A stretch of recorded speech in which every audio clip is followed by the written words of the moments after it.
Prions, chers amis, prions de manière à ouvrir les fenêtres, les cœurs, à inviter chez nous la lumière de ces présences d'amour, ces amis bienveillants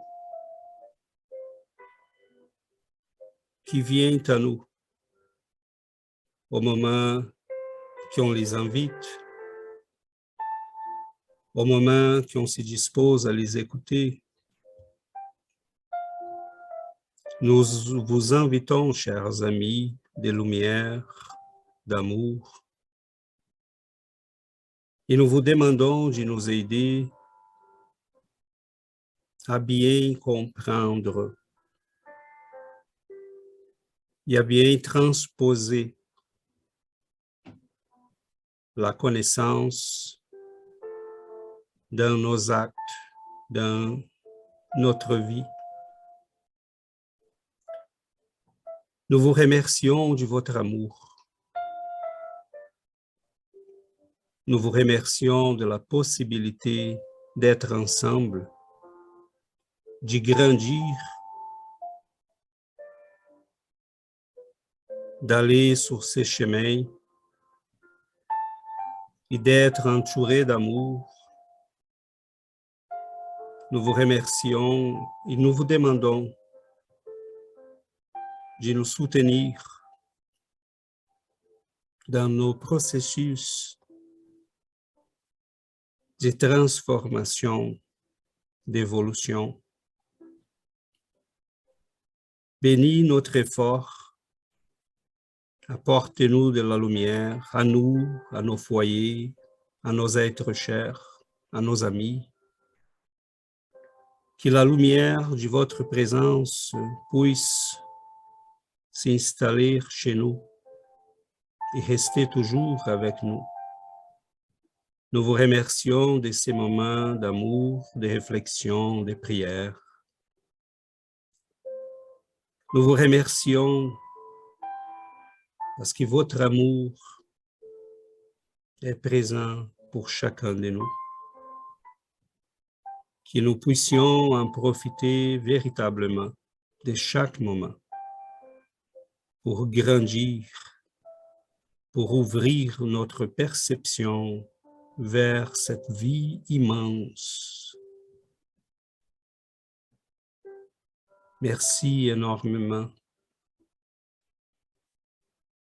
Soyez toujours avec nous. Qu'ainsi soit-il. Merci.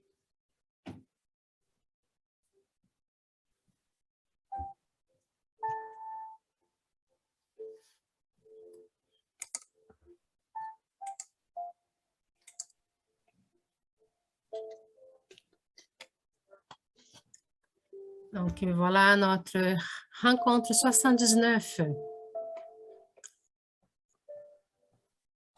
Les secrets dévoilés.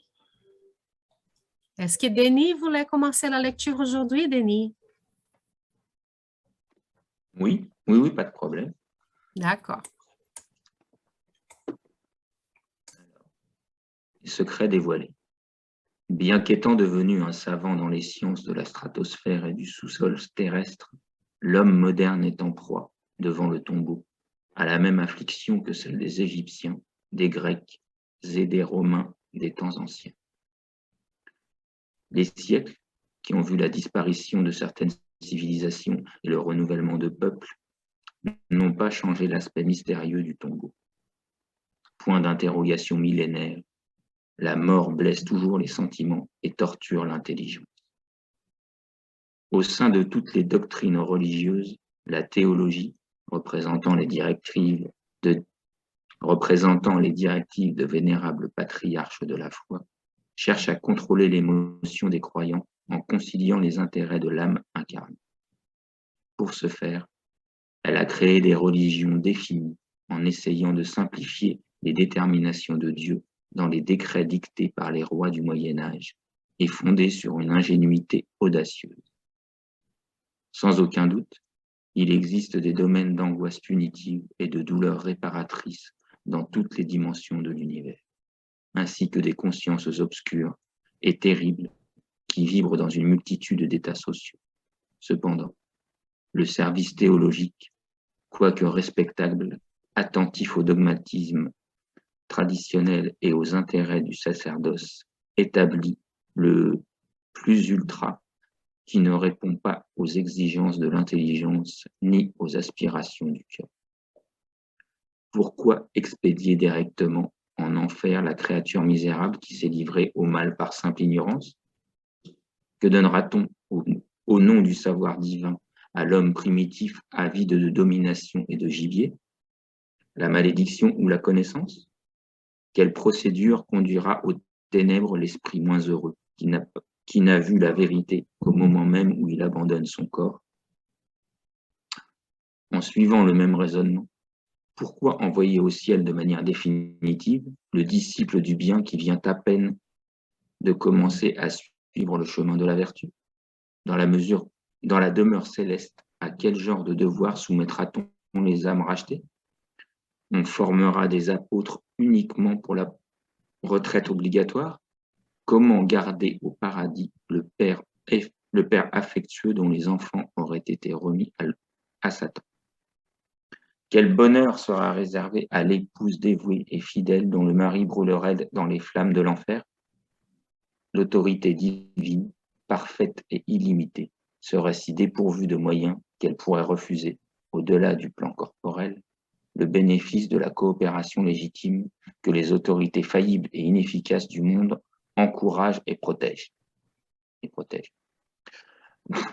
On refuserait les possibilités d'évolution à ceux qui passent à la porte du tombeau en pleine vie, lorsque dans la sphère terrestre, malgré les limitations de tout ordre, il existe des mouvements évolutifs pour toutes les formes et tous les êtres? Le mot « travail » ne serait-il pas connu au paradis, lorsque la nature terrestre partage des missions claires de travail avec toutes les créatures de la terre, depuis le ver de terre jusqu'à l'homme? Comment justifier un enfer où les âmes gémiraient sans espoir lorsque les hommes imparfaits, sous l'influence rénovatrice de l'évangile de Jésus-Christ, ont bâti des pénitenciers qui sont aujourd'hui de grandes écoles de régénération et de cure psychique? Merci. De quelle manière pourrait... Est-ce que Laurence veut continuer, Laurence, s'il te plaît? De quelle manière pourrait-on admettre un ciel où l'égoïsme serait triomphant dans la jouissance infinie de ceux favorisés par la grâce, sans compassion pour les déshérités qui sont tombés dans les pièges de la souffrance par naïveté, alors que dans les plus lointaines collectivités de zones corporelles obscures se trouvent des légions d'aides fraternelles qui accueillent les ignorants et les malheureux? Ce sont les questions que se posent les théologiens sincères à l'heure actuelle. Mais ceux qui essaient de mobiliser des forces pour la solution du vaste et inconnu problème de l'humanité ne les posent pas. Le spiritisme a commencé le travail inestimable de rendre concret la continuation de la vie après la mort, phénomène naturel du chemin de l'ascension. Des sphères multiples de l'activité spirituelle s'interpénètrent dans les divers secteurs de l'existence. La mort n'interrompt pas la collaboration, le soutien mutuel, l'intercession réconfortante, le travail évolutif. Les dimensions vibratoires de l'univers sont infinies, ainsi que les mondes qui peuplent l'immensité. Personne ne meurt. La poursuite du perfectionnement existe partout, en permanence. La vie se renouvelle, purifie et multiplie le nombre de ses serviteurs et, victorieuse et belle, les mène à l'union suprême avec la divinité. En présentant ce nouvel ouvrage auquel André-Louise participe pour y dévoiler des secrets, il est bon de rappeler qu'Allan Kardec, inoubliable codificateur, cite dans son œuvre l'ératicité dans laquelle se regroupe un nombre considérable de créatures humaines désincarnées. Il faut remarquer toutefois que transposer quelqu'un du monde corporel à l'ératicité ne veut pas dire abandonner l'initiative ou la responsabilité, ni errer en tourbillon aérien sans directives essentielles. Suivant le même critère, nous observerons ceux qui renaissent sur le plan matériel comme des personnes transposées de la vie spirituelle à la matérialité. Ceci ne représente pas une immersion inconsciente et stupide dans les courants corporels. À l'instar de ceux qui arrivent sur la Terre, ceux qui en sortent trouvent également des sociétés et des institutions, des temples et des foyers dans lesquels la progression vers le haut continue. En préface de cet ouvrage, notre devoir est de déclarer qu'André-Louise a donné des informations sur les zones d'ératicité qui entourent le monde, en faisant des commentaires sur les structures émotionnelles qui se transposent de l'environnement obscur aux sphères voisines des cogitations et des passions humaines. Une fois de plus, il explique que la mort est un champ de séquence sans être source de miracle, qu'ici ou dans l'au-delà, l'homme est le fruit de lui-même et que les lois divines sont d'éternelles organisations de justice et d'ordre, d'équilibre et d'évolution. Naturellement, nos compagnons moins avertis seront méfiants et les impénitents incorrigibles arboreront un sourire ironique. Peu importe, Jésus, qui est le Christ de Dieu, a vu des manifestations de sarcasme, d'ignorance et de futilité. Pour quelles raisons nous seraient-elles épargnées, nous qui sommes des collaborateurs d'un autre monde? Nous allons donc poursuivre, optimistes et pleins d'entrain, au service de la vérité et du bien, le chemin vers Jésus avec Jésus. Emmanuel, Pedro Leopoldo, le 25 mars 1946. Préface du livre « Ouvrier de la vie éternelle ».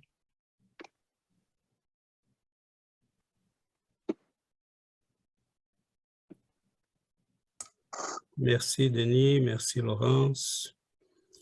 Je vis récemment au Brésil. Vous m'entendez bien? Je vis récemment au Brésil. J'ai pas eu encore en main les livres, mais j'ai vu récemment un auteur qui a publié un livre seulement avec les préfaces d'Emmanuel.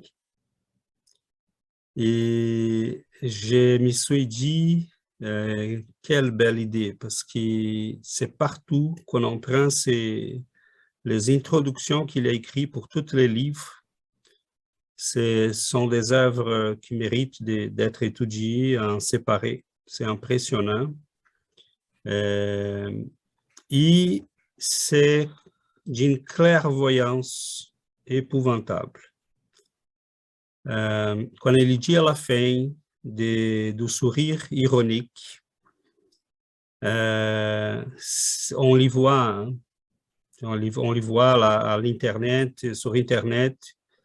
J'ai déjà vu cette semaine même, moi et Giovanna, on a tombé là sur une émission. Ce sont des gens d'une page Facebook qui nous ont envoyé une invitation, des partenariats.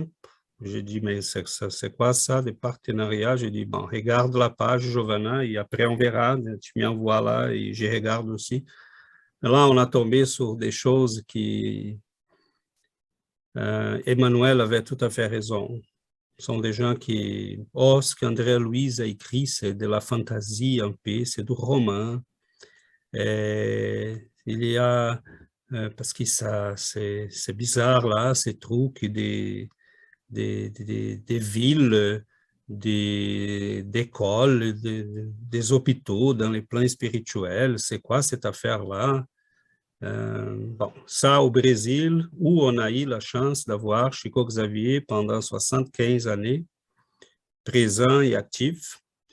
Donc, c'est certain qu'on est en face de quelque chose qui c'est très troublant et très nouveau pour l'humanité. Cependant, tous les questionnements qu'Emmanuel nous pose dans ces textes sont en fait les questionnements qui nous sont en train de nous suivre là dès les mondes anciens, les Égyptiens, les Grecs, les Romains, les Persans, tous ces peuples de l'Antiquité qui sont penchés aussi sur l'énigme de la mort et de la vie après la mort. Et nous sommes très chanceux parce que ceux qui sont déjà matures, assez matures pour lire les œuvres d'Allan Kardec, de Léon Denis, d'André Louis, et avoir la compréhension de tout ça, ça veut dire que nous avons fait quand même un bon chemin. Nous avons déjà marché un petit chemin là de compréhension et ça, c'est très rassurant parce que des fois, on s'y croit nul, on croit qu'on n'a rien compris, mais si on est capable de comprendre ces choses-là, ça veut dire que nous avons déjà suivi un très long chemin. Parce que pour certains, c'est très difficile à comprendre. C'est très rassurante l'idée d'un ciel immuable et stable, mais c'est très terrifiant aussi l'idée d'un enfer immuable aussi. Comment envoyer un enfer, à l'enfer un enfant et envoyer au ciel sa maman?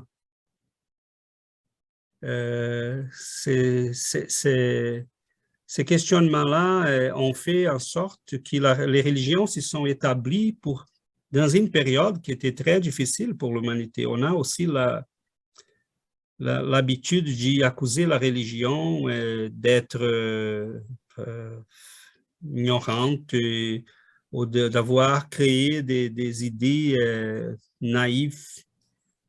Cependant, il ne faut pas oublier les contextes historiques. Hein. On a un empire romain qui est en train de s'écrouler. On a toute une tradition historique, culturelle qui n'est pas appropriée encore par les dits barbares. Et la religion a dû gérer tout ça. Donc, ils ont commencé à faire ce qu'ils étaient capables. Malheureusement, ils n'ont pas bien choisi peut-être leur stratégie.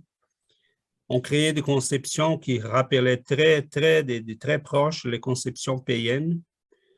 Et nous avons là toutes des conséquences qui, à un moment donné, plus la rationalité humaine augmentait, plus on s'éloignait de la religion officielle.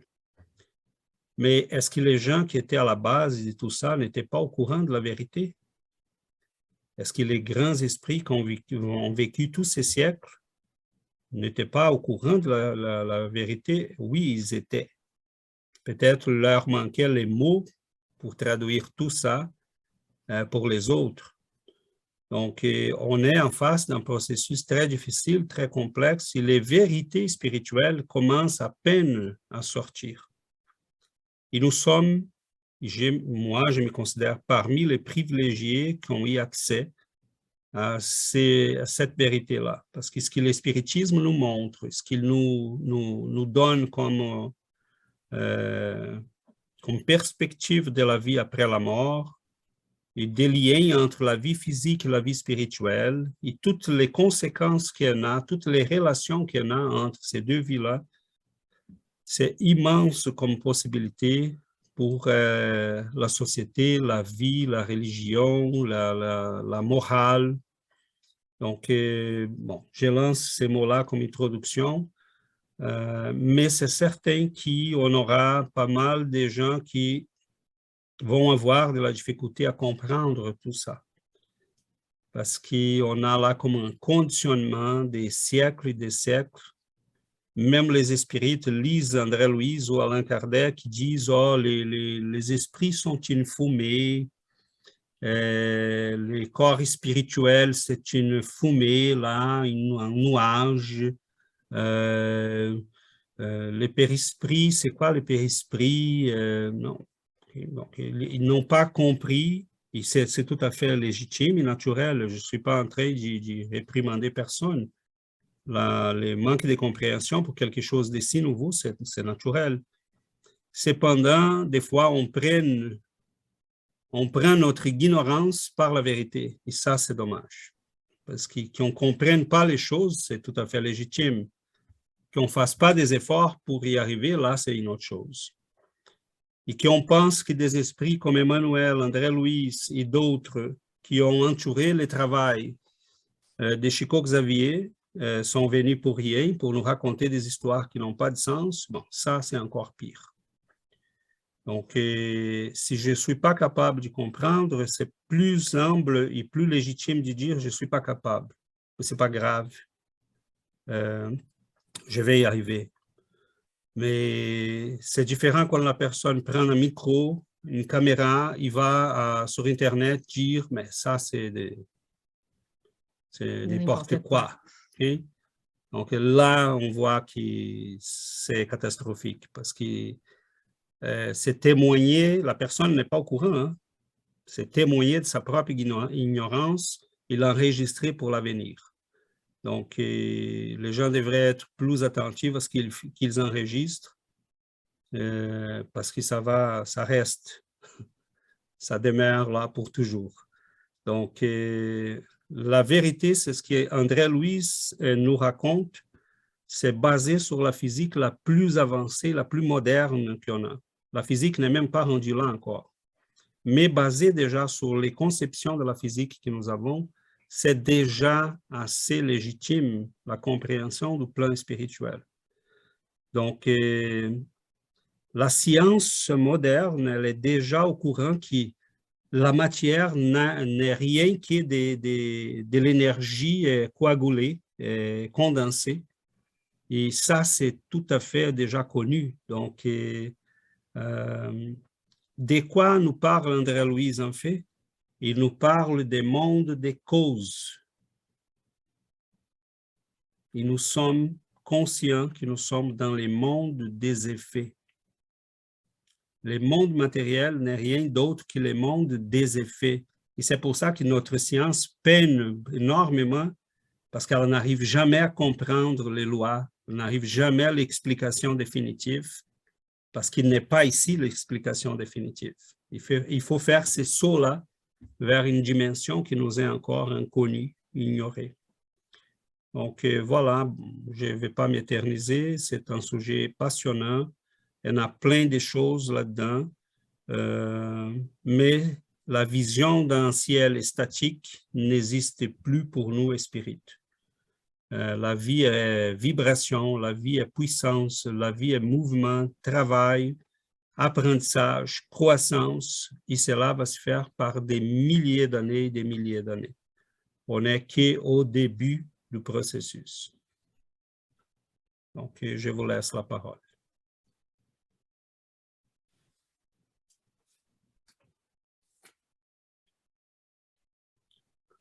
Oui, Sébastien et après Laurence. Ouais, moi, je pense que c'est le secret dévoilé. Si tu dis, tout dépend du degré de conscience qu'on a. Ici, il y a plusieurs esprits dans des divers degrés de conscience différents. Ça me fait penser un peu comme, mettons, si tu lis le Bhagavad Gita, tu peux lire ça comme une histoire, puis c'est une belle histoire, là. Mais si tu as un degré de conscience un peu plus élevé, tu vas comprendre beaucoup de choses. Oui, comme le livre d'Emmanuel, si tu as un degré de conscience qui est assez bas et inférieur, tu vas comprendre, tu vas voir juste comme la poésie, mais sinon, tu vas voir les vérités qui se cachent là-dedans. Comme les secrets sont déjà dévoilés, mais ça dépend, c'est toi qu'il faut qu'il y ait le degré de conscience pour y pénétrer, parce que sinon, c'est comme Jésus quand il enseignait la parabole aussi, c'était pas pour tout le monde. Ça, si tu es prêt à recevoir ça, tu vas comprendre, sinon tu ne vas pas comprendre. Je pense que c'est lancé pour tout le monde, mais ce n'est pas tout le monde qui va avoir accès. Moi, je me rappelle qu'une fois, on a eu un bienfaiteur qui nous a dit, nous, notre travail, c'est comme de lancer comme les pêcheurs, de lancer les toiles pour les pêcheurs, je ne sais pas comment on dit. Les filets.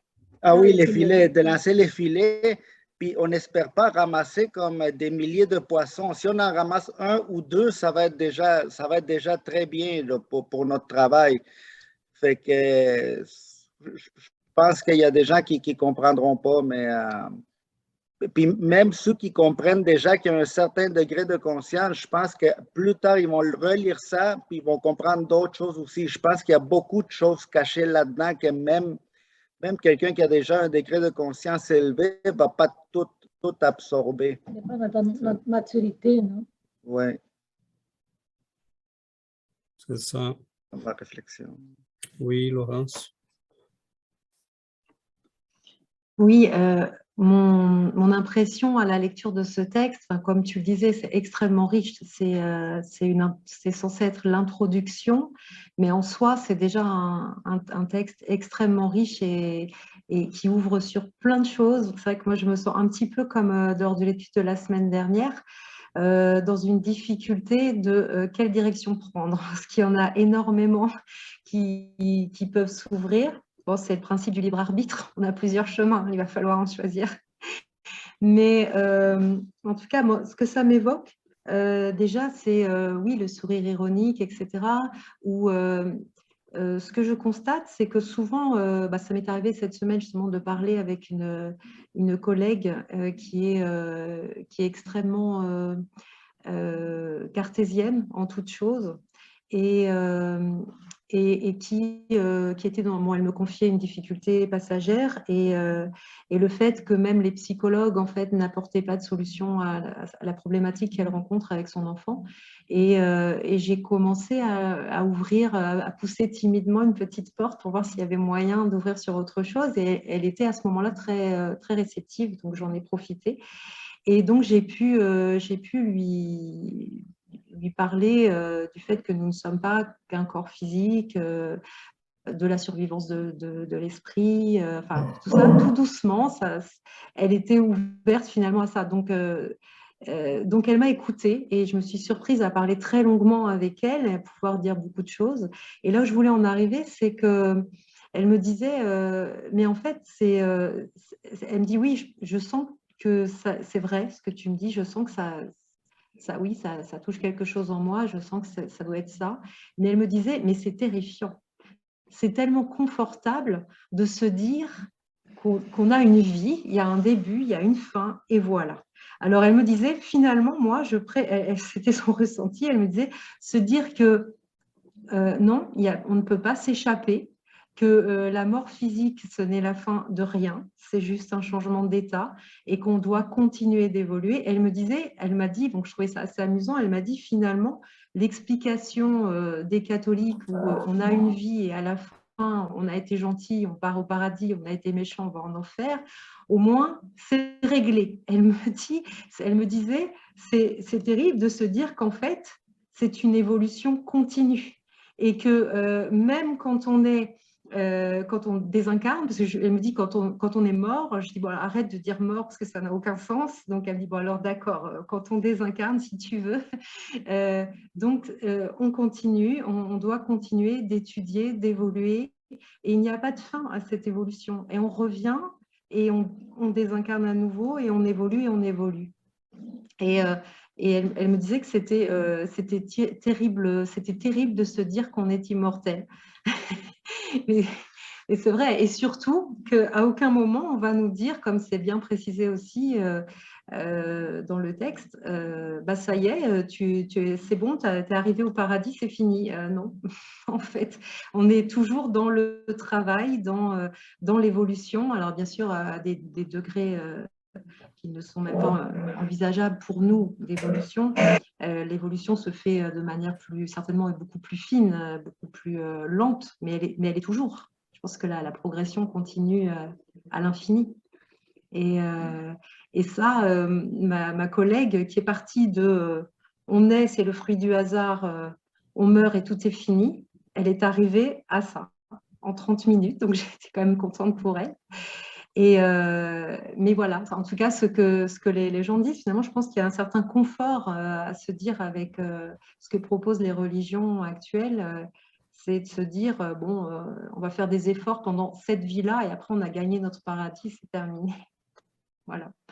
Et que c'est assez angoissant, enfin, bon, de ce point de vue-là, toute proportion gardée hein, et avec humour, c'est assez angoissant de se dire que non, c'est jamais fini. Voilà.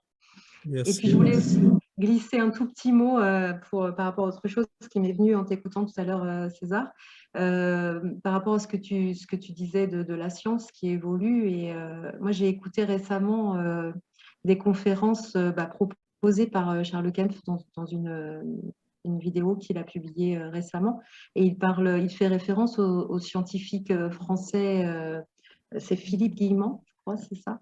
Et c'est quand même un scientifique qui ose beaucoup, qui est habilité à faire des recherches, chercheur au CNRS. Donc, ce n'est pas l'illuminé du coin, hein, c'est un scientifique tout à fait sérieux et reconnu, et qui parle qui dit que la conscience ne peut pas être dans le cerveau. À un moment, on lui demande dans une interview, est-ce que ça veut dire qu'il y a une vie après la mort? Et il est très prudent, il dit chacun pense ce qu'il veut. Et la personne qui l'interviewe insiste, oui, mais quel est votre point de vue à vous sur ce sujet? Et il dit, pour moi, bah, bien sûr qu'il y a une vie après la mort. Donc quand même, pour un scientifique, je trouve qu'il ose beaucoup de choses. Et il parle aussi du fait que la pensée les vibrations, justement, la pensée est vibration, et que si on vibre en amour, on s'assure un futur meilleur. Je trouve qu'il dit quand même beaucoup de choses, ce monsieur, très intéressante. Et aussi, une dernière chose, il parle de l'intuition. Il reconnaît l'intuition, comme il dit justement que lui, dans ses travaux, il dit que pour avancer, il écoute sa voix intérieure et il pense alors à quelque chose et on lui dit, alors à ce moment-là, qu'est-ce que vous faites? Est-ce que vous allez vous lancer à corps perdu dans des recherches? Il dit, non, quand j'ai une intuition, soit je dors, soit je pars faire une randonnée. Parce que c'est dans ces moments-là, justement, quand je mets mon mental au repos, que les réponses me viennent. Et il dit, soit en me réveillant le lendemain, soit au retour d'une randonnée, j'ai des réponses. Et là, je peux utiliser mon mental pour les vérifier par la science. Je trouve que cet homme propose des choses vraiment très intéressantes et avec l'étiquette de ce qu'il est, donc un chercheur très reconnu. Voilà ce que je voulais dire. Merci Laurence. Je ne sais pas, avant que quelqu'un se lance rapidement, je voulais réagir. Ton ami, l'ami à Laurence, là, on comprend très bien pourquoi la religion, dans les premiers siècles, a dû gérer toute cette angoisse-là. On est 2000 ans après Jésus-Christ, on est quelques siècles après tous les grands pères de l'Église et là, on s'étonne que l'Église catholique et d'autres ont créé des manières d'expliquer les choses qui rassurent les gens. Et qui voulaient tout simplement, avaient une bonne intention. Ils voulaient tout simplement dire, OK, vous allez au paradis, vous allez à l'enfer, faites ce que nous disons et vous allez vous en sortir. Mais les choses sont plus complexes que ça. Donc, malheureusement, ce n'est pas si simple. Donc, les gens commencent à réfléchir, commencent à y penser, commencent à raisonner. Et là, bon, ils veulent des explications. Et la religion s'était cristallisée. Donc, les nec outre plus là qu'il parle, hein, pas plus loin que ça, reste là, fait ce qu'on dit et ça va aller. Donc, mais non, hein, malheureusement, ce n'est pas comme ça. On veut toujours aller plus loin.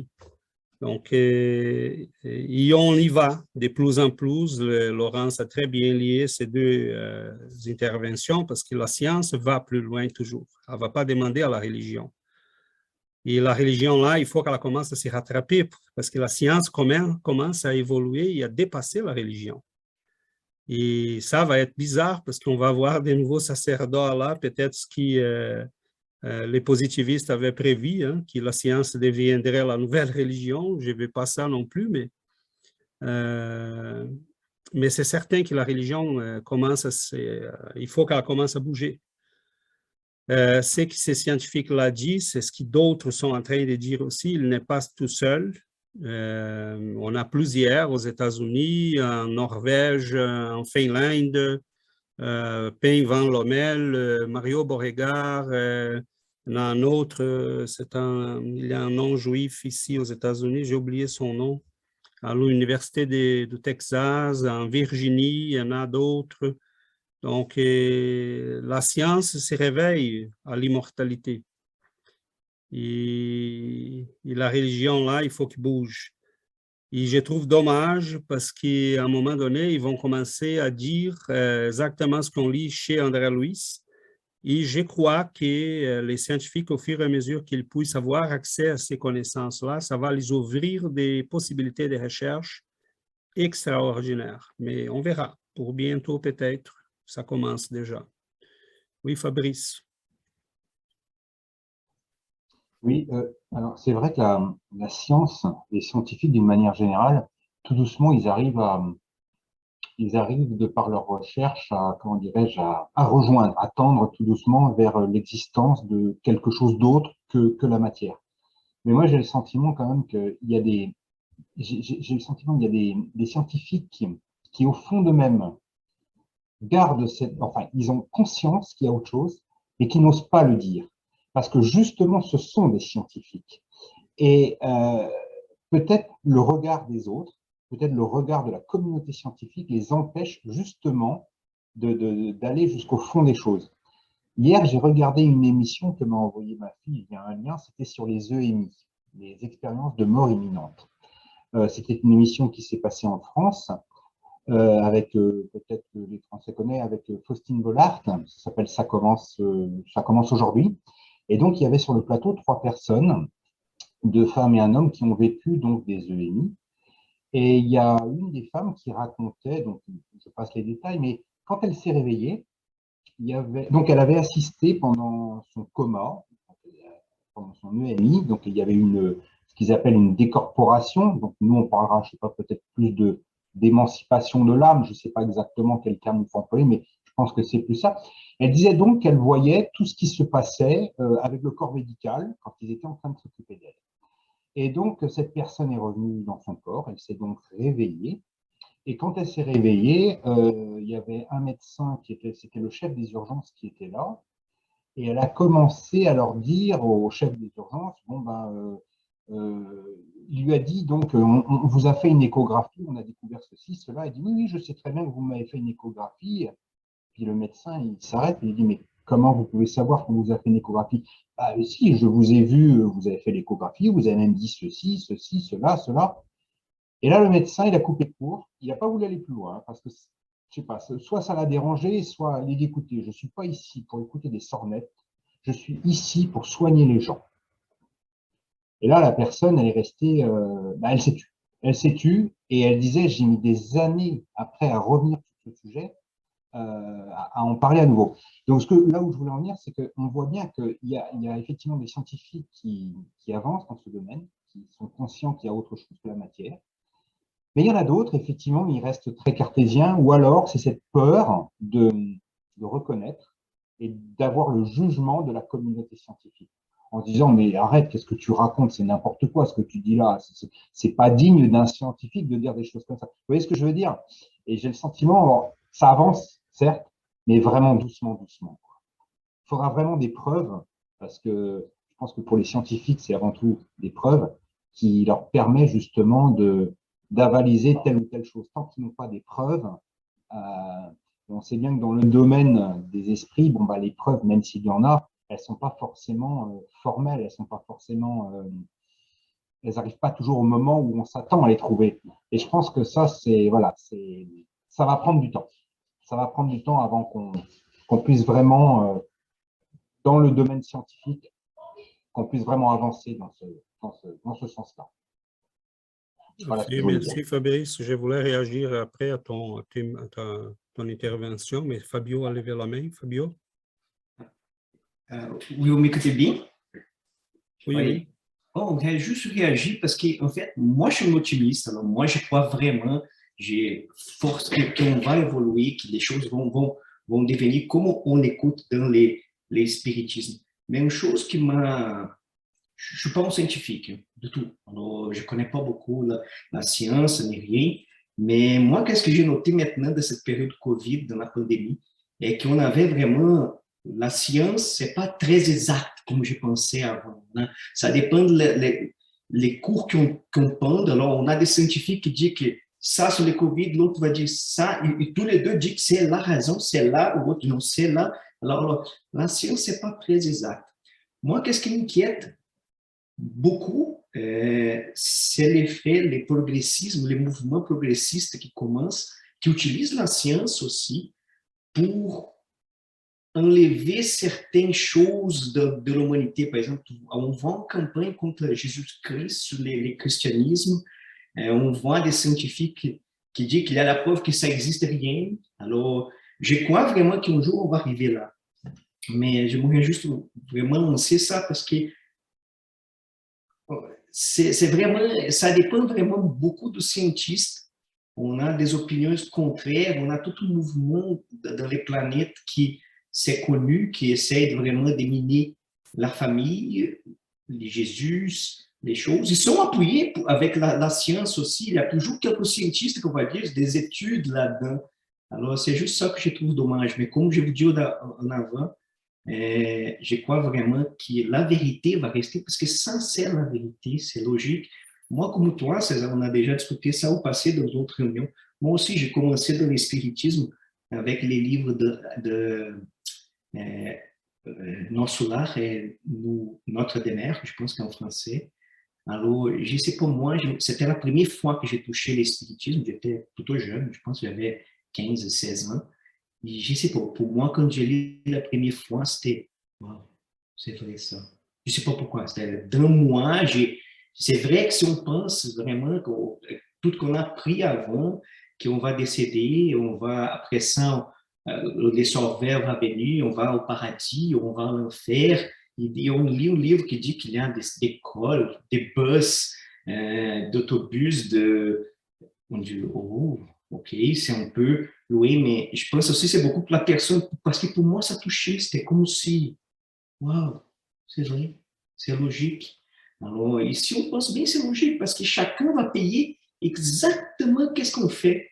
Parce que si on avait juste un, bon, on va dire, on va mourir, on va au ciel ou à l'enfer. Alors, ça veut dire que les choses qu'on fait pendant la vie, il y a comme un degré, mais qu'on met tout dans le même sac. Par exemple, il y a des gens bons et mauvais, mais les mauvais n'ont pas de gradation. Je ne sais pas si vous me comprenez, pas une gradation, parce qu'on va ou le ciel ou l'enfer. Alors, on n'a pas une gradation. Alors, la personne qui fait un peu mal ou qui fait beaucoup mal va à l'enfer. La personne qui fait un peu bien ou trop bien va au ciel. Alors, et là, on apprend que non, c'est nous. C'est nous. On va être comme, selon nous. Et nous avons l'infini pour régler. Et tout le monde va se rencontrer un jour dans une situation parfaite, on va dire, pas de tout matériel. Et après ça, je vais lancer une question à César ou quelqu'un d'autre, parce que moi, j'ai déjà lu quelques livres, beaucoup moins que César, que vous probablement, mais j'ai déjà lu quelques livres de spiritisme. Et je me souviens qu'il parle beaucoup de les niveaux, comme de notre mère, qu'on parle de notre niveau d'évolution, on va dire, les niveaux primaires, on va dire. Mais il ne parle pas beaucoup dans l'autre niveau, le niveau moins ou presque pas matériel, ou pas de tout matériel.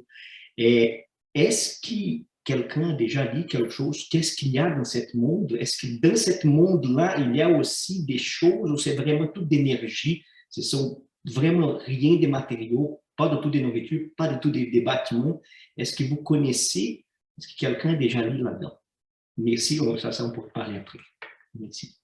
Merci Fabio, merci Fabrice. On va y revenir après. Jonathan a levé la main aussi. On revient là, Fabio. Bonjour tout le monde. Je reviens sur le commentaire de Fabrice à propos des preuves scientifiques. Et c'est intéressant comment il y a une pensée commune que tout le monde pense que la matière est faite d'atomes, mais il n'y a pas une seule personne qui peut nous dire « Oh, j'ai vu ces atomes, j'ai vu ces électrons ». C'est vrai que nous sommes faits d'atomes et on peut détecter la présence, mais personne n'a pu voir qu'on est fait d'atomes ou d'électrons ou de photons ou quoi que ce soit. Et l'autre pensée aussi commune que tout le monde pense est « Oh, après la mort, il y a un esprit. On meurt pas seulement, il y a un Dieu, il y a un esprit, on va en enfer ou quoi que ce soit. Oh, mais personne ne peut prouver ça, personne n'a été témoin de ça. C'est juste les conversations que j'écoute des gens et c'est dans la tête que la science dit qu'on est fait de matière, de photons, etc., d'électrons, mais personne n'a vu scientifiquement, n'a vu avec leurs yeux. Et aussi la pensée commune qu'il y a un esprit supérieur et qu'il y a un esprit, mais on peut pas mettre les mots. C'est intéressant que les gens, c'est une pensée commune et les gens vivent bien avec ça. mais ils ne se demandent pas, oh, mais peut-être que c'est pas vrai, peut-être qu'il y a vraiment des esprits et on n'est peut-être pas fait juste parce que j'ai jamais vu des atomes, je sais pas, je suis un scientifique, j'ai été école d'ingénieur, etc. Je suis un scientifique. On m'a dit, j'ai appris qu'il y avait des atomes et qu'on était fait on peut prendre toute la Terre et la compresser, la mettre dans un petit verre d'eau, mais j'ai aucune preuve de ça. C'est ce que j'ai appris. Et maintenant, je me dis que juste parce que à cause de mes expériences personnelles avec les esprits, je me dis, wow, non, il y a quelque chose d'autre. Et c'est comme ça que j'apprends avec le spiritisme et je continue aussi une tradition bouddhiste. C'est juste pour venir sur le point de Fabrice, que les gens disent qu'il y a des preuves scientifiques, la matière est faite de ci et ça, mais personne n'a pu le voir. C'est comme il y a 600 ans, on nous disait que la Terre était plate. Probablement, moi je la vois toujours plate. Sérieusement, quand je marche, je vois la Terre, elle est plate. J'ai jamais été dans le ciel pour voir que la Terre était ronde. On m'a donné des photos pour me dire qu'elle est... Ah, mais je sais pas. Mais tout le monde pense que c'est comme ça. Et puis, il y a le Big Bang, et puis voilà. Ah, vraiment. Et César, tu es scientifique, tu sais qu'il y a des moyens techniques pour détecter la présence des énergies, etc. Mais personne n'a pu les voir avec les yeux. Donc, mais les gens pensent que ça y est, la science a expliqué la vie et le Big Bang, mais ils n'ont aucune réponse concrète et ils vont jamais, si vous leur dites que vous avez des expériences avec des esprits, ils pensent que vous parlez n'importe quoi parce qu'ils pensent que vous n'avez pas vu. Mais moi, j'ai vu personnellement, j'ai senti, I can relate to, je peux comprendre ce que d'autres spirites ont expliqué quand des personnes meurent et comment ils interagissent avec ces esprits, parce que je l'ai vécu. Je peux pas mettre les mots, mais je l'ai vécu. Est-ce que j'ai une preuve? Non, mais je l'ai vécu. Alors que les pensées communes qu'il y a un Dieu supérieur et qu'on va en enfer et qu'on va partout, ou que la matière est faite d'atomes et qu'il y a un Big Bang, je l'ai pas vu, je sais pas, ça j'ai aucune preuve. On m'a dit, c'est ce que j'ai appris quand j'ai grandi, mais j'ai aucune preuve. C'est merveilleux comme tout ce que vous avez dit s'y rejoint. C'est super. En fait, merci Jonathan. Ça, Oui. c'est juste une chose vite fait, pour revenir à ce que disait Jonathan, il a pas vu, on ne voit pas, mais il a vécu. Justement, les 3 personnes qui étaient sur le plateau là, qui ont vécu des EMI, ils ne croyaient pas, ils n'avaient aucune croyance. Ils étaient agnostiques, athées, et ils disent on n'a pas de preuves, mais on l'a vécu. Et on l'a vécu avec une telle, comment dirais-je, dans une telle réalité. Et même la personne, la présentatrice, mais comment voulez-vous que vous nous parlez de quelque chose qui est plus réel que notre réalité? Comment c'est possible? Et il disait, on n'a pas les mots pour vous faire comprendre ce qu'on a vécu. On les a pas, les mots. On peut pas. C'est juste un vécu et c'est tout. Donc, c'est pour revenir un peu à ce que disait Jonathan. On ne le voit pas, ils n'ont pas de preuves, ils n'ont pas un papier comme quoi ils ont été, mais ils l'ont vécu et ça leur suffit et voilà. C'est ce que je voulais dire.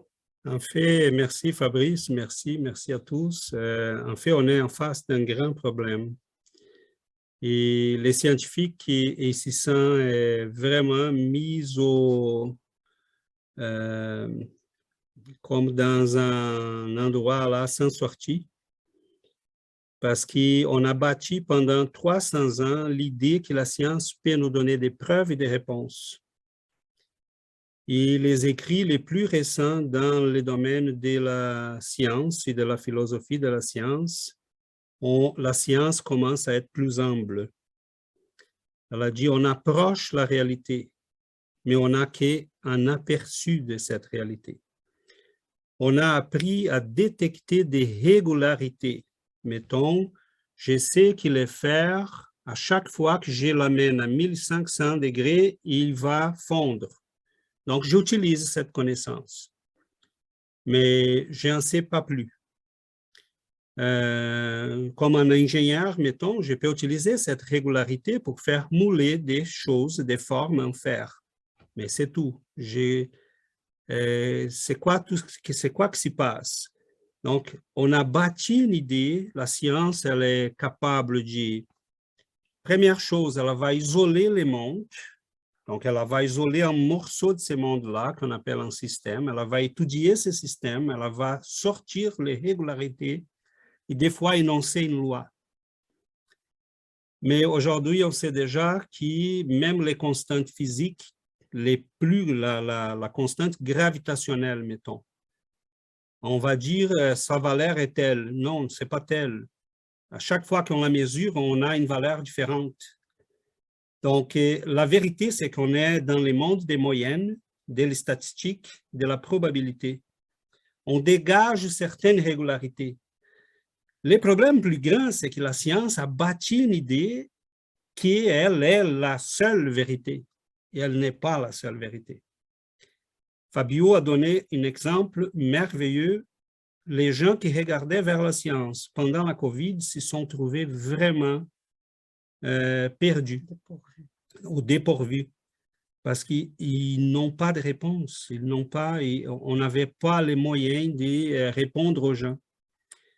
Donc, c'est quoi une preuve? La science ne peut pas répondre à ça parce que la science est devenue une convention. On dit, on reconnaît ça comme une preuve. Mais attends, toi, tu as été la seule personne à voir un crime. J'ai vu là que la madame a tué telle personne.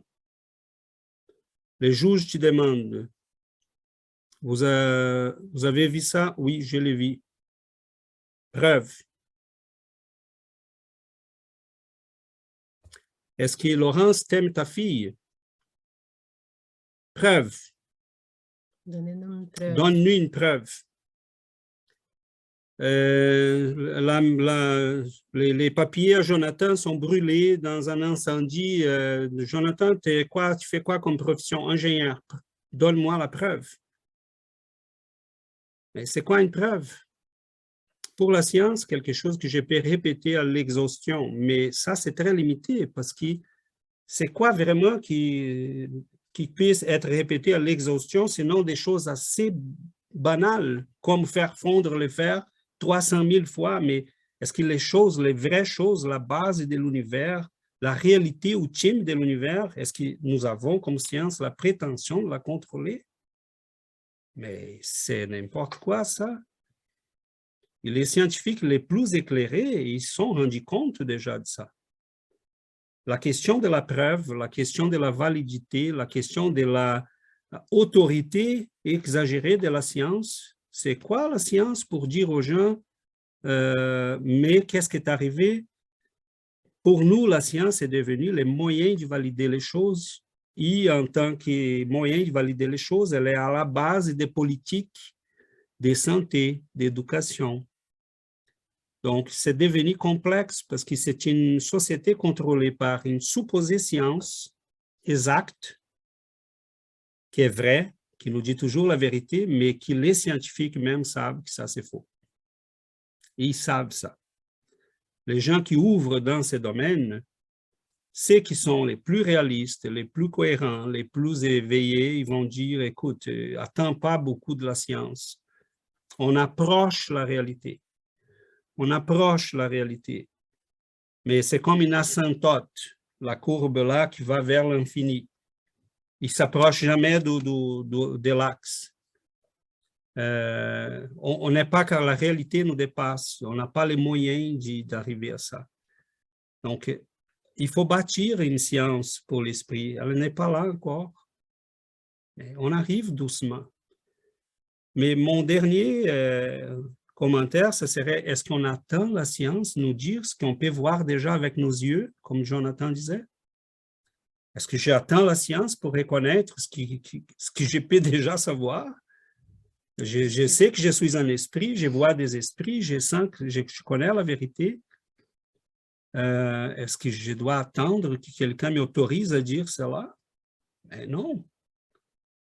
Hein?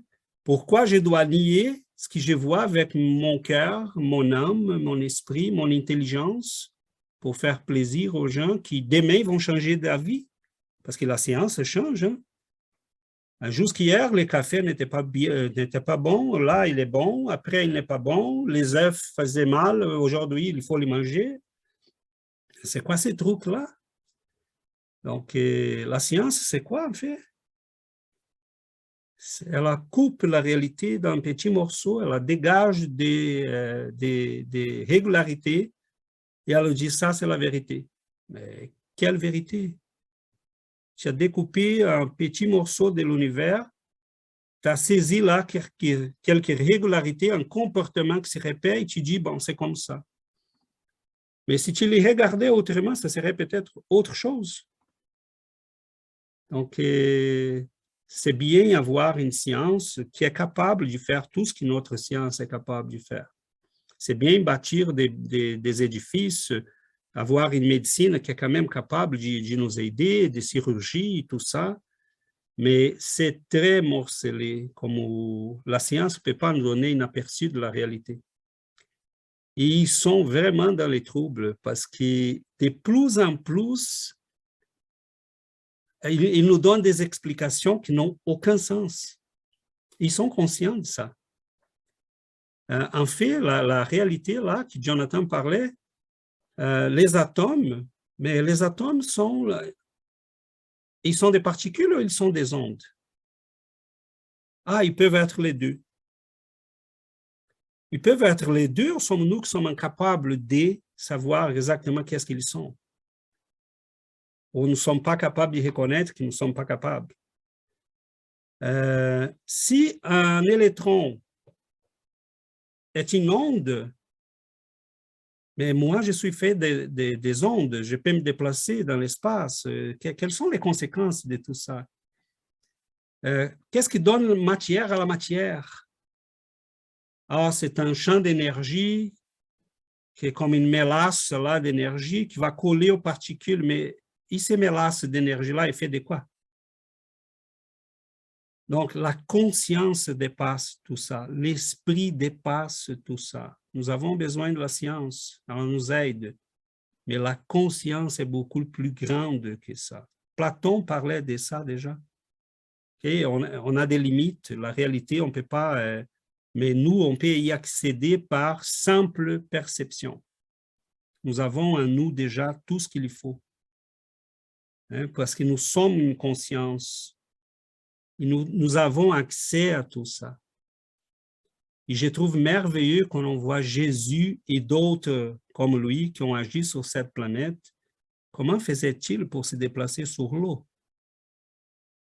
Qu'est-ce que savons-nous sur la réalité, sur la matière? Comment il a transformé l'eau en vin? Comment il a enlevé les plaies dans les preux? Comment il a restauré les os d'un paralysé? Qu'est-ce que nous savons de la réalité? Donc, oui, moi, j'adore la science, mais elle est très limitée. Et les gens regardent la science comme ça pouvait me donner des réponses. Mais non, pour l'instant, elle ne peut pas me donner ces réponses. Mais c'est rassurant aussi parce qu'ils avancent. Hein? Ils avancent. La connaissance va s'unifier. Plus tôt ou plus tard, ce que nous savons va être su pour tout le monde. Ça nous appartient à tous. Mais si on ne sait pas encore, c'est parce qu'on n'est pas encore prêt à tout savoir, parce que sinon, on allait utiliser de quelle façon? De la mauvaise façon. On n'a pas l'évolution morale encore pour tout savoir. C'est quoi la science? Quels sont les pouvoirs que nous avons en main? Donc, il faut tout un développement moral pour que, sinon, Dieu allait déjà... on pourrait avoir accès à tout ça si Dieu le voulait, mais si on n'a pas encore accès à ces réponses-là, c'est parce qu'on n'est pas encore prêt. On est très dangereux. L'humanité est très dangereuse. Avec les peu que nous savons, nous sommes à côté, devant nous d'une guerre, parce qu'ils utilisent tous ces pouvoirs-là, toute la science qu'on connaît déjà, Elle est utilisée de quelle façon? Pour faire tuer les gens, pour faire le mal, c'est très difficile de faire avancer la science si on n'avance pas en moralité. Donc, notre travail, c'est d'avancer en moralité pour que la science aussi, on ait accès à toutes ces connaissances-là. Sinon, la planète va exploser. Et on est en train de faire... on risque de ça déjà avec les peu qu'on sait de la science. Et on ne sait pas d'esprit. Hein. Là, on a des connaissances de la matière et on est déjà dangereux. Imaginons si on arrive à la connaissance de l'esprit. Mais je pense que le plus important pour nous, c'est si nous sommes ici, c'est parce qu'on n'attend pas la science, que la science nous donne des réponses, parce qu'on sent déjà qu'il y a quelque chose de plus, on sent qu'on est plus qu'une matière, qu'un corps, on sent que nous avons une âme, nous sommes éternels. Mais on fait quoi devant cette connaissance-là? Qu'est-ce qui nous attend après la mort? Et on fait quoi pour nous préparer pour cette transition-là? Donc, il faut qu'on fasse le travail sur notre moralité et comme Laurence a parlé avec un ami, et il y a d'autres personnes qui ont soif de savoir, ils ont soif de connaître cette vérité-là.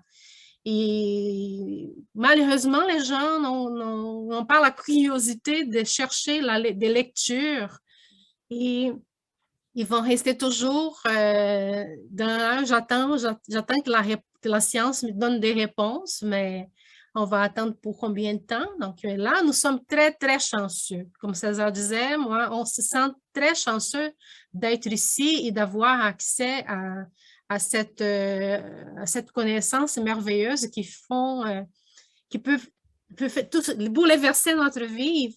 Et là, notre vie devient une autre chose parce que je pense que ce qui fait peur aux gens, comme Laurence disait à son ami, ce qui fait peur aux gens, quand on connaît la vérité, quand quelqu'un nous parle que nous sommes éternels, que la vie continue, ça implique un changement.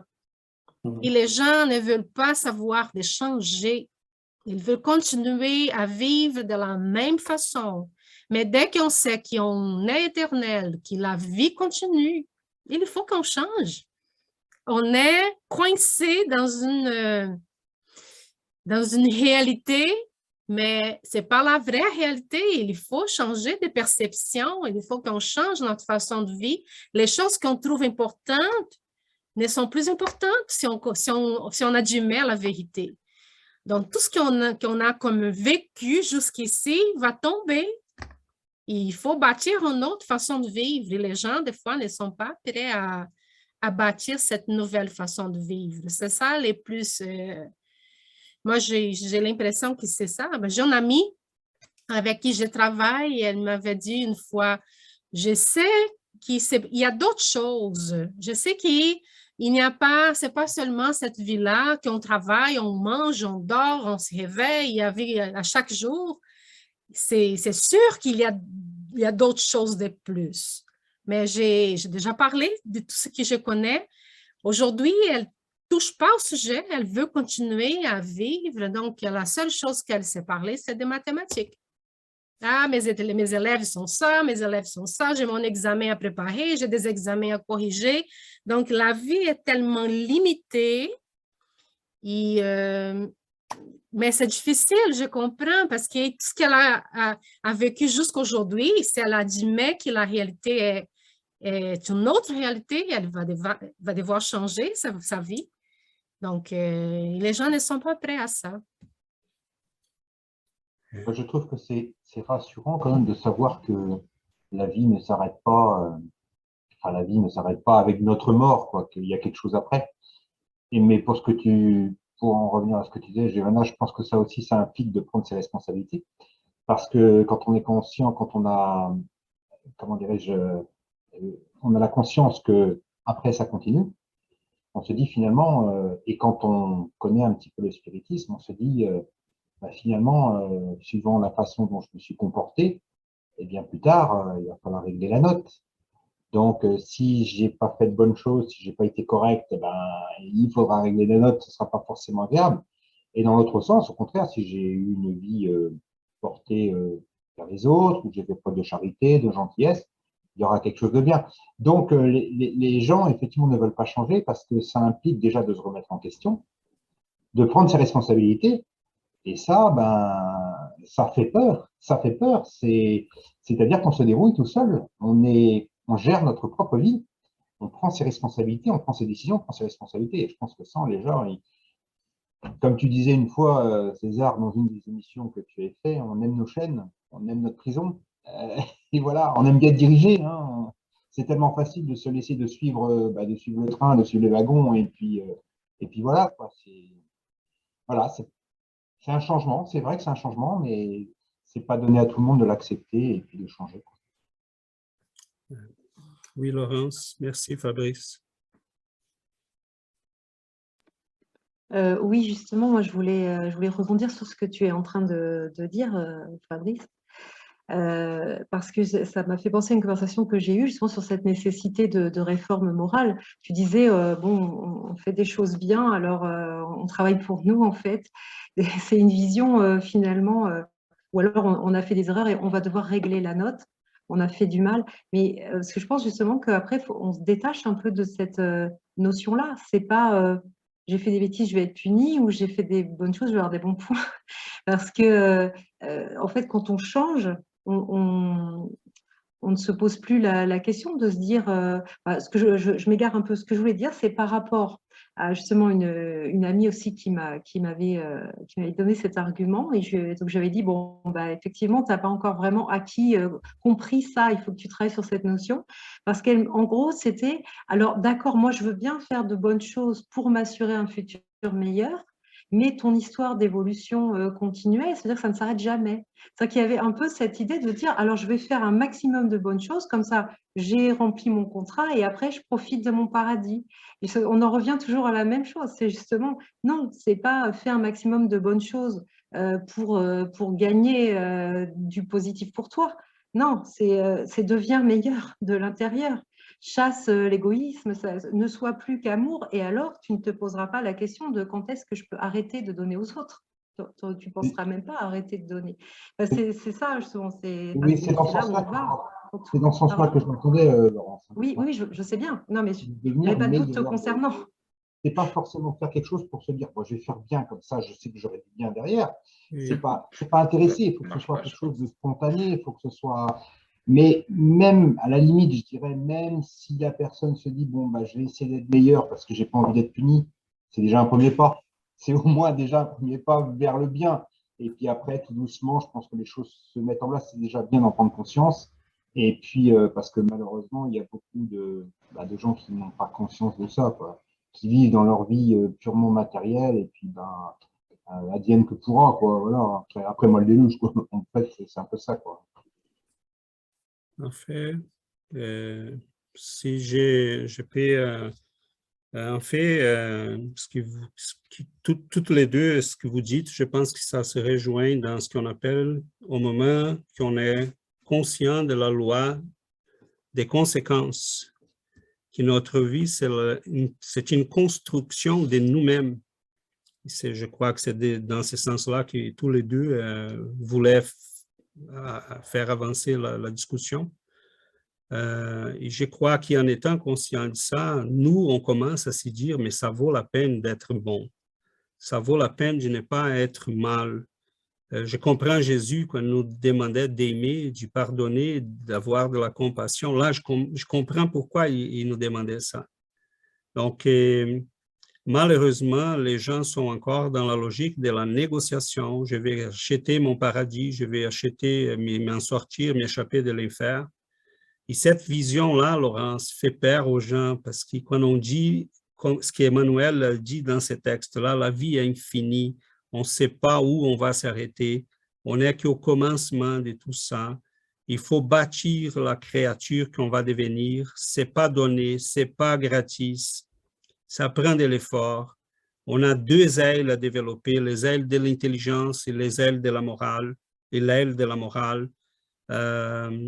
Et sans ces deux-là, on ne peut pas voler vraiment comme il faut. Donc, mais ça, ce n'est pas pour demain matin. Ça prend des siècles. Ça prend... Et ça met sur nous une responsabilité immense et les gens ne veulent pas ça. Donne-moi un cadeau, dis-moi quoi faire pour arrêter la souffrance. Nom de Dieu, je ne vais plus souffrir. Dis-moi quoi faire pour arriver au bout de tout ça.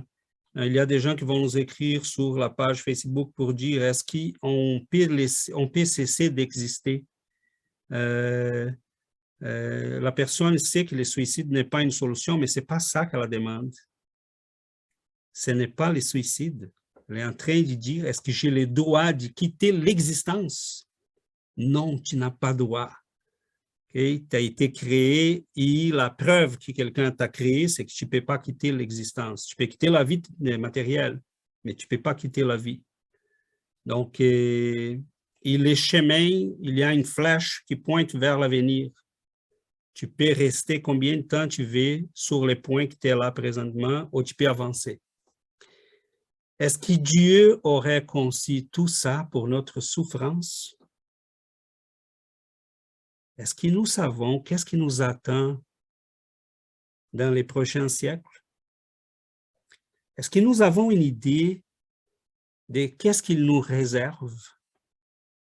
Est-ce que quelqu'un qui est capable de créer cet univers infini qui fonctionne à la perfection, il nous aurait destiné, nous, à la souffrance? Ouais, et ce qu'il attend de nous, c'est que nous devenons des êtres capables de prendre place dans cet univers-là. C'est ça qu'il attend de nous. Je vous créé, vous êtes mes enfants, je vous attends, j'ai besoin de vous, j'ai besoin de collaborateurs. C'est tout simple. Est-ce que nous imaginons là quelle est la grandeur de quelqu'un comme Jésus ou Bouddha ou d'autres qui sont arrivés déjà à cette conscience illuminée?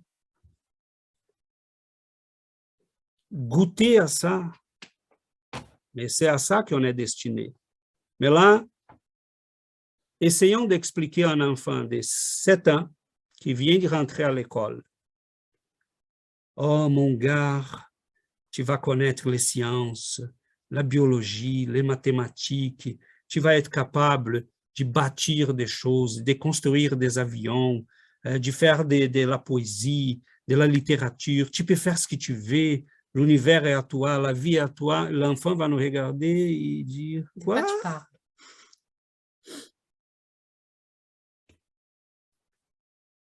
Il y a des choses qu'il faut vivre. Il faut avancer. Mais on sait qu'à la fin, c'est la lumière, c'est la joie, c'est la conscience. Dieu n'a pas nous destiné à la souffrance. Ce qu'on appelle des souffrances, c'est un chemin d'apprentissage, c'est tout. Et cet univers-là, on peut avoir la connexion directe avec cet univers déjà, c'est par l'amour. C'est la lumière qu'il y en a en nous, il faut tout simplement la réveiller. Il ne faut pas attendre 3000 ans, on peut déjà goûter à tout ça. C'est tout simplement décider. C'est simple. Donc, le royaume de Dieu est dedans vous. Découvrons-les. Y accéder, et ce que Giovanna disait, c'est ces besoins-là qu'on a de développer la morale en premier avant qu'on s'y rende très loin dans la connaissance. Ça a été conçu comme ça parce que les petits peu de connaissances que nous avons, on est en risque déjà d'y mettre passer au feu la planète. Bozano, le scientifique espírite, il a écrit dans un... Je pense que les gens n'ont pas remarqué, mais là, quand je lis, en étant quelqu'un qui est attiré par ça, il disait, là, dans son livre sur les matérialisations et dématérialisations, à ce moment-là, Einstein venait de publier sa théorie, les E est égal à mc au carré, et on a découvert là la quantité immense d'énergie qu'il y a dans un petit morceau de matière. Et Bozano s'était mis à réfléchir et il a dit, mais attends, parce qu'il faisait des expériences avec des médiums et on avait là une boîte en acier fermée au cadenas enveloppé dans du papier, tout contrôlé. Et là-dedans s'y matérialisait des monnaies. Il prenait ces monnaies-là, elles étaient chaudes. Et les esprits disaient, on fait séparer les atomes et on les recondense après. On fait passer au travers et on les recondense après.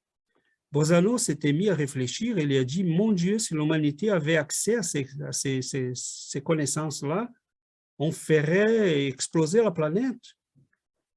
Parce qu'on sait que pour défaire un petit morceau de matière, cela s'appelle explosion nucléaire.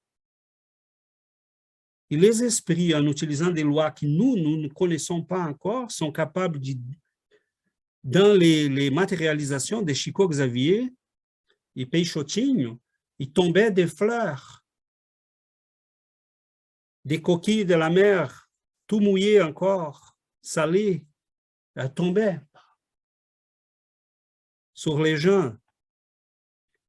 Donc, comment ils faisaient passer ces choses-là? De la matière qui passe par la matière. C'est parce que la matière n'est pas rien, il n'y a rien pour eux.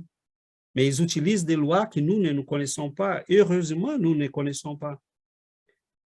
Les recherches sur les pouvoirs extrasensoriels, les EPS, là, qu'on appelle, ont été faits par des militaires. Parce qu'ils voulaient trouver les moyens de contrôler la pensée des gens, de pousser des boutons, pitonner des boutons ailleurs pour faire exploser des choses, contrôler la pensée des gens. Mais les P2P qu'on connaît dans ces domaines, on voulait déjà utiliser à des fins militaires.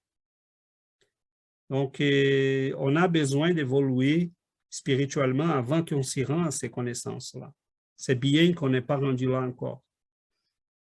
Mais ça fait peur aux gens. Ça fait très peur. Parce que c'est tellement rassurant de rien avoir après ou d'avoir quelque chose que je peux acheter. Et là, on a quelque chose, le spiritisme vient bouleverser ça.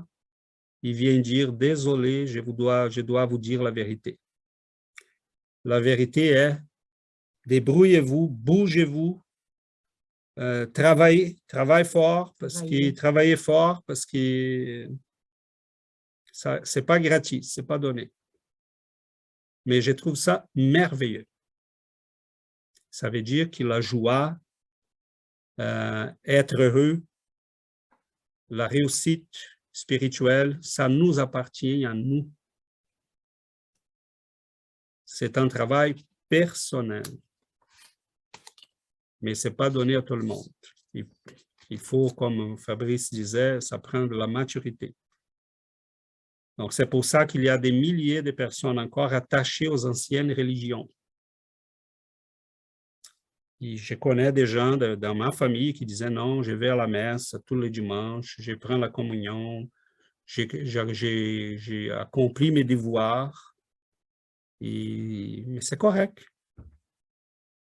C'est correct. C'est pas grave. Ils font ça, ils sont bons, ils sont charitables, c'est ça qui est important. Voilà. S'ils font ça avec amour, ils sont bons le reste de la semaine, s'ils aiment, c'est ça qui importe. Ça. Donc, soyons humbles, parce que nous avons toute... la vie est grandiose, l'univers est grandiose et Dieu nous a créés, nous sommes les enfants, nous sommes en croissance, en apprentissage et soyons humbles. Et Dieu ne va pas nous juger selon nos critères. Il va nous juger selon ses critères à lui. Shana?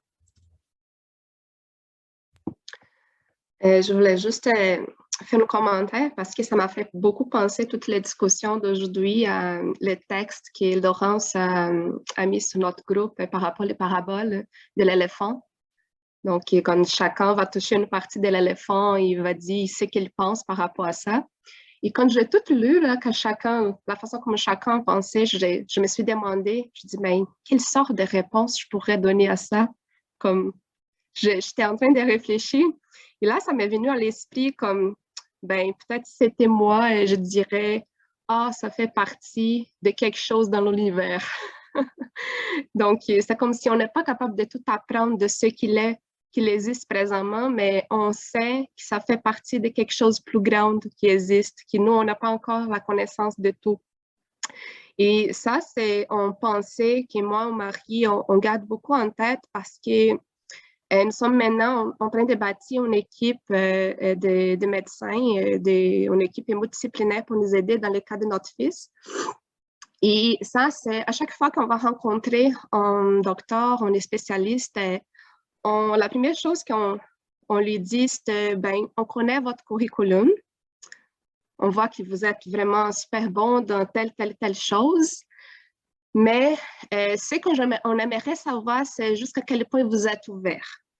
Vous êtes ouvert à apprendre, vous êtes ouvert à aller plus loin, parce que nous, on est l'expert de notre fils. Donc, est-ce qu'on est capable de collaborer dans ce sens-là? Parce que c'était nous qui avec lui tout le temps. Est-ce que vous pouvez connaître certaines choses de la médecine, de la science, mais vous ne connaissez pas notre fils, ses comportements, etc. Donc, et ça, c'est un des premiers critères parce qu'on avait déjà eu des expériences, des gens étaient tellement stricts, « Ah, je connais ça, c'est pas possible, il n'y a pas, ça se fait pas, il n'y a pas des informations. » Ils sont fermés, sont vraiment fermés. Mais là, on était surpris parce qu'on a commencé à bâtir une bonne équipe qui est vraiment ouverte, qui commence à être ouverte à oui, on va aller chercher, on va travailler ensemble, on va vous écouter, on va être dans cette direction. Et je dis, la médecine traditionnelle, elle est limitée. Donc, c'est-à-dire qu'il faut qu'on soit ouvert et je vous dis déjà que nous, on va aller chercher d'autres connaissances dans la médecine alternative. Donc, est-ce que ça, c'est quelque chose que ça vous dérange? Comment que vous voyez tout ça? Donc, pour nous, toutes ces questions sont importantes parce qu'on veut savoir en arrière de les scientifiques qui est là-dedans, c'était qui la personne? Jusqu'à quel point il est capable de pousser lui-même pour aller plus loin et pour collaborer et diriger ses connaissances, l'apprentissage avec nous dans cette direction. Donc, à chaque fois qu'un professionnel vient nous dire « Oh, mais nous, on n'a pas de connaissances pour ça », je lui dis « C'est pas grave, on est tous en processus d'apprentissage. L'important, c'est que nous, qu'on puisse discuter ensemble et apprendre, et aller trouver une option, aller chercher une solution. » Donc, toute cette discussion d'aujourd'hui, ça m'a rassurée dans ce sens-là, dans nos pensées, de la façon comment on dirige nos recherches, notre façon de travailler pour notre enfant. Et je vous remercie beaucoup pour tous ces partages parce que ça a été vraiment merveilleux, toutes ces notions qu'on apprend ici dans le spiritisme. Merci, Shana. Oh, merci à tous et à toutes. Je pense que notre temps là file vite. Et si on est d'accord, je pense qu'on pourrait clôturer pour aujourd'hui. On touche là, mes amis, à une immensité de choses, OK? Soyons conscients, soyons humbles, parce que c'est impossible, mais cela nous réveille à plusieurs choses, OK? Seulement la question de la science, ça serait déjà pour quelques 15 heures de discussion, parce qu'il y a une quantité immense d'informations, de réflexions, des philosophes qui sont en train d'écrire. Je lis beaucoup dans ce domaine parce que ça m'intéresse énormément. Il y en a plusieurs qui sont conscients. Les spiritualités avancent. Les scientifiques, il y en a plusieurs qui sont en train d'y travailler très fort pour faire avancer ces côtés-là. L'humanité avance et je pense qu'en tant que spirit, nous avons une contribution assez large à donner. Je crois que les livres d'André Louis sont des livres qui vont ouvrir aux scientifiques de nouvelles possibilités pour la guérison, pour la compréhension des maladies. Il y en a beaucoup là. Mais tout ça, bon, on avance doucement. Cependant, en étant conscient qu'on ne doit pas attendre. On a déjà beaucoup qu'on peut utiliser, pratiquer, mettre en œuvre, qui sont déjà disponibles pour ceux qui sont éveillés. Et je crois que c'est notre cas, nous. Donc, mais on a beaucoup là à réfléchir. Beaucoup, beaucoup, beaucoup, beaucoup, beaucoup. Hein? Mais c'est pour aujourd'hui, je pense que ça va nous stimuler à d'autres lectures, à d'autres recherches. Mais on reviendra certainement. Donc, je vais inviter Yuri si elle est disponible pour la prière. Oui. Donc, on va clôturer notre séance d'aujourd'hui. On va faire notre prière.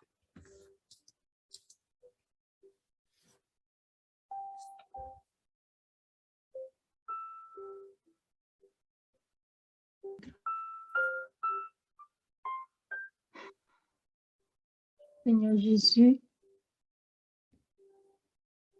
merci, cher Maître. Nous sommes reconnaissants, Seigneur, cette occasion d'être réunis entre amis et famille. Nous remercions, Seigneur, d'avoir accès à l'étude, d'avoir accès à vos enseignements transmis par l'intermédiaire de la doctrine spirite. Merci, Seigneur. Nous remercions à tous les maîtres, tous les esprits supérieurs, tous les médiums qui ont fait possible que ces connaissances soient arrivées jusqu'à nous. Nous prions, Seigneur, pour que la doctrine spirite arrive à être entendue par tous les cœurs, que les gens puissent finalement guérir, transformer leur vie, que les gens, Seigneur, puissent sortir de l'ignorance et de l'illusion. Merci, Seigneur, pour votre passage parmi nous. Merci pour tous vos enseignements et votre exemple. Merci pour nous avoir montré ce qui est humble. Aidez-nous, Seigneur, à devenir humbles, nous aussi, à laisser notre orgueil, notre vanité, à enlever toutes les voiles qui cachent notre vue. Nous prions, Seigneur, que votre amour puisse atteindre tous les cœurs, tous ceux qui souffrent, tous ceux qui ne vous connaissent pas. Que votre lumière, Seigneur, puisse illuminer tous les âmes, qu'elle puisse illuminer tous les recoins sombres de ce monde. Nous prions, Seigneur, pour que ce monde puisse être réveillé de ces cauchemars de l'ignorance de la vie spirituelle, de l'ignorance de l'impact de nos actions, de nos pensées. Aidez-nous, Seigneur, à être conscients. Et bénissez-nous à tous. Que nous puissions devenir des messagères de votre amour, de votre bonté. Aidez-nous à transformer nos sentiments les plus inférieurs en bonté, en amour, en foi. Que nous puissions, Seigneur, semer l'espérance, que nous puissions récolter la joie, le bonheur, que nous puissions, Seigneur, le transmettre à tous nos frères et sœurs, à tous ceux qui croisent notre chemin. Aidez-nous, Seigneur, à avancer toujours dans les chemins qui amènent à vous.